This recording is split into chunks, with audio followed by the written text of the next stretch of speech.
السلام عليكم. بسم الله والصلاة والسلام على جميع الأنبياء والمرسلين وكل من تبعهم بإحسان وعمل صالحا إلى يوم الدين. Toujours, quand on a des versets qui parlent du recours, eh bien, la communication ici, elle nous rappelle, elle nous fait un rappel indirect de nos péchés, qu'on est des êtres qui commettent les péchés. On prend par exemple l'exemple des versets suivants. قال تعالى بعد أعوذ بالله من الشيطان الرجيم بسم الله الرحمن الرحيم وإذا قيل لهم اركعوا لا يركعون 48 المرسلات.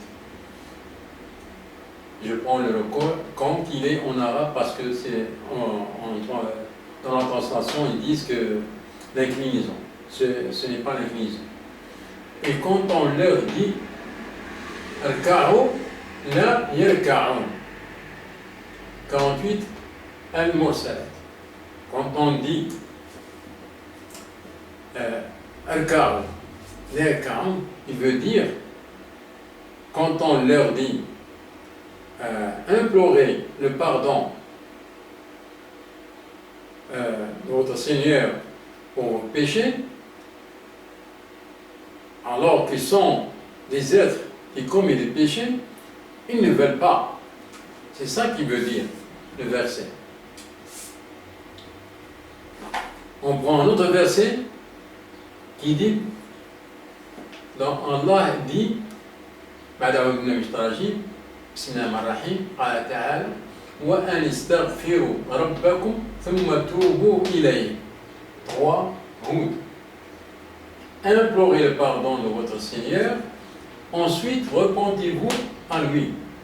3 Hud. Ça, c'est clair comme expression, comme verset verbal. Implorer le pardon de votre Seigneur et ensuite repentez-vous à lui. C'est le même verset ici, c'est le verset qui est la communication, elle est verbale.